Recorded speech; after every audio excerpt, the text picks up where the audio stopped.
السلام علیکم ویورس، امید ہے آپ سب خیریت سے ہوں گے اور میری سٹوریز کو لائک اور شیئر کر رہے ہوں گے۔ آج میں آپ کو ایک ایسی کہانی سناؤں گا جس کے اندر جوش، محنت، لگن، اس کے ریزلٹس اور کئی طرح کے اس میں سیکھنے کے لیے اور سمجھنے کے لیے چیزیں ہیں۔ یہ کہانی ہے ایک لڑکے زاہد ملک کی۔ یہ گلگت سے حمزہ کی سائڈ سے کراچی آیا تھا، آج سے تقریباً 18-20 سال پہلے، اپنی قسمت آزمانے کے لیے۔ صرف میٹرک کیا ہوا تھا۔ صداقت صاحب کے کلینک میں آ کے اس نے کام شروع کیا پرائیویٹ پیون کے طور پہ۔ وہاں اس کو نہ آمدنی اور کام کچھ سمجھ میں نہیں آیا۔ ان دنوں صداقت صاحب ایک میڈیکل سینٹر میں پارٹ ٹائم جایا کرتے تھے۔ انہوں نے جو ہے وہ اس کو کہا کہ بھائی تم یہاں پر کام کر لو میری کلینک کے بجائے، میری کلینک تو 1-2 گھنٹے کے لیے کھلتی ہے، تو ادھر کر لو، تمہارے پیسے اچھے بن جائیں گے۔ جب یہ لڑکا ادھر آیا تو اس نے دیکھا کہ بھائی یہ تو بہت بڑا سیٹ اپ ہے، اس میں ایکس رے بھی ہے، الٹرا ساؤنڈ بھی ہے، نیچے ایک جگہ پارٹنرشپ میں سی ٹی اسکین بھی ہے، تو یہاں سیکھنے کے لیے بہت کچھ ہو سکتا ہے۔ اپنے طور پہ اس نے اپنا مائنڈ سیٹ کیا اور مالک سے، جو کہ وہاں کے مالک تھے، ان کو ملک صاحب کہتے تھے لوگ، تو ان کا دل ہاتھ میں لیا، ان کے ہر کہے ہوئے کام کو۔ اس بندے میں خاص بات یہ تھی کہ نو نام کا لفظ کی ڈکشنری میں نہیں تھا۔ اپنے سے سینئر ہے، بڑا، جو بھی کام کیا اسے کر دو فوراً، ٹاپ پریورٹی پہ۔ مشین کے اسٹائل میں کام کرتا تھا، اور اس نے بہت جلد تمام آفس کا ہاتھ اپنے دل میں، جو تمام لوگوں کو اپنی مٹھی میں کر لیا ایک طریقے سے۔ ہر بندہ اس کے گن گاتا، زاہد زاہد کہاں ہے، زاہد کہاں ہے۔ تو مختصر یہ کہ بہت جلد سب نے اس کو اپنے اپنے لائق کام سکھائے۔ کسی نے کمپیوٹر پہ سیکھنے کی، اس میں لگن بہت تھی، اسپرٹ بہت تھی۔ کمپیوٹر پہ ٹائپنگ سے بھی سیکھے گا، کبھی ایکس رے کرنا سیکھے گا، کبھی ای سی جی کرنا سیکھے گا۔ سب سے زیادہ جو اس کے اندر پلس پوائنٹ تھا وہ اس بندے کے اندر یہ تھا کہ ہر کام کو سیکھنا، سمجھنا، بنا یہ جانے کہ مجھے اس سے پیسے ملیں گے، میرے لیے آگے کیا بہتر ہوگا، ایسا کچھ نہیں سوچتا تھا، بس سیکھنے کی لگن بہت تھی۔ اب پرائیویٹ سیکٹر میں یہ ہوتا ہے کہ جس بندے کو جو کام آ رہا ہوتا ہے اسے وہ کروایا جاتا ہے۔ جب اس نے دیکھا فارغ یا ضرورت محسوس ہوئی، کروا لیا۔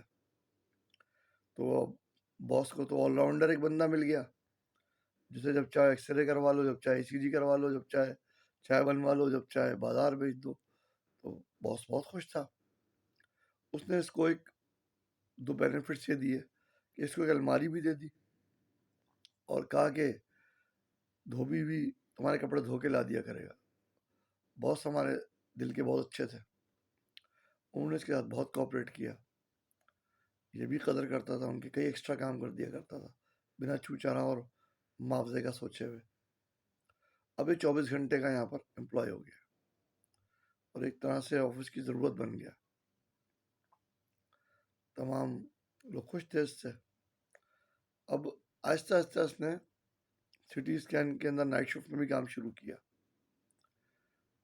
ہم لوگوں کے مشورے سے اس نے انٹر میں پرائیویٹ ایڈمیشن بھی لیا، پڑھائی بھی شروع کری۔ کرتے کرتے بندہ آمدنی میں بھی بہتر ہو گیا۔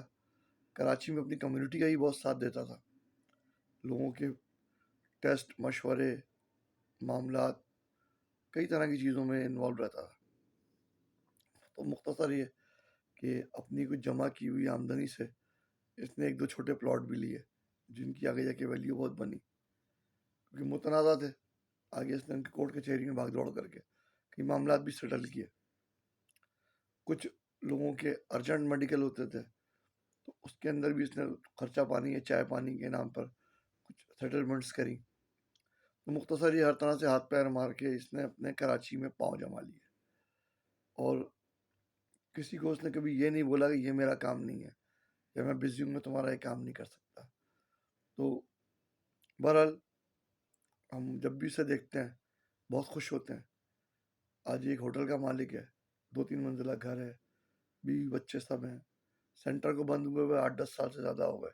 اپروولس کے چکر میں 15 سال بعد ہی سینٹر بند ہو گیا تھا، لیکن اس بندے نے اپنی محنت، لگن، قابلیت سے گریجویٹ بھی ہوا، ہوٹل بھی کھولا، کرائے پہ بھی دیا اسے، اسٹیٹ ایجنسی کا کام بھی کیا بعد میں، اور آج اپنی لائف میں سیٹ اور خوش ہے۔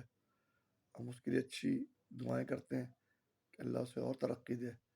ایسے لڑکے ہمارے کراچی کے لڑکوں کے لیے ایک مثال ہے، جو باہر گلگت ونزا دوسرے علاقوں سے آ کر اس شہر سے اپنا نصیب اور رزق لے لیتے ہیں، اور ایک ہمارے یہاں کے کئی آسان طلب لڑکے یا تو موبائل سنیچنگ میں لگ جاتے ہیں یا گھومنے والی سیٹ کی نوکری کا انتظار کرتے ہیں۔